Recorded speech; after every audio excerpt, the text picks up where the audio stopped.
out of the fryer and into the frying pan. I'm fucking stupid. Vegas was a 19-hour bus ride. I had to hop 3 buses and had to deal with a lot of shady individuals, but I wasn't tripping.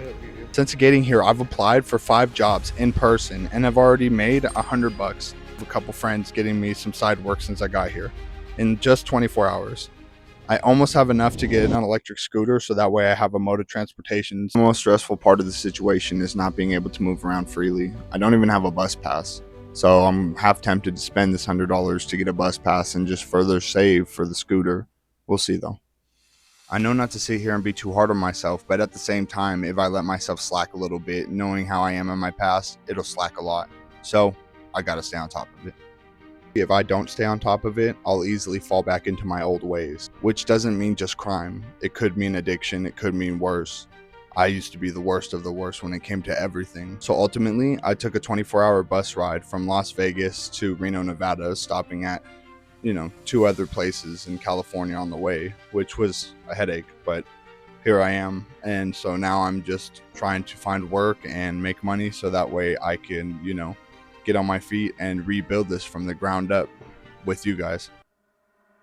The part that really gets me the most is how stupid I could be sometimes, and I really know how to fumble things. I am the maker of my own self-sabotage in many scenarios.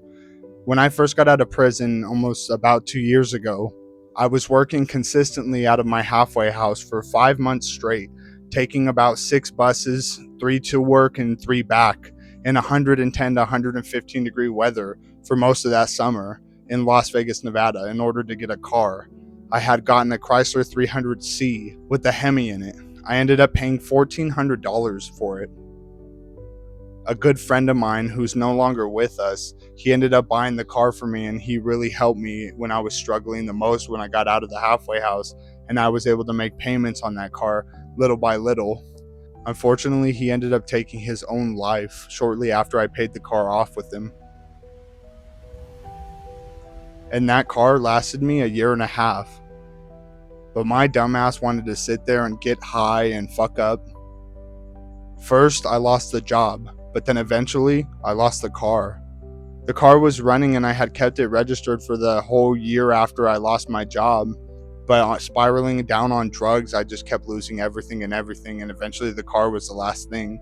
I ended up selling it because my girlfriend at the time, her car got towed, and I couldn't have that because she was working and I wasn't, and I didn't want her to lose her job.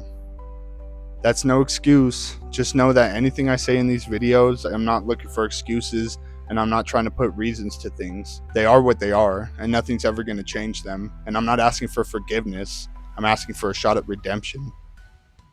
Also, make sure not to miss, I'm going to be doing weekly live streams, probably on Kick. Stay tuned for the journey. Unfortunately, today we got the first negative update. It's looking like that RV is going to be a no-go. Unfortunately, it is a biohazard, wasteland of an RV, and I'm not even sure if it runs.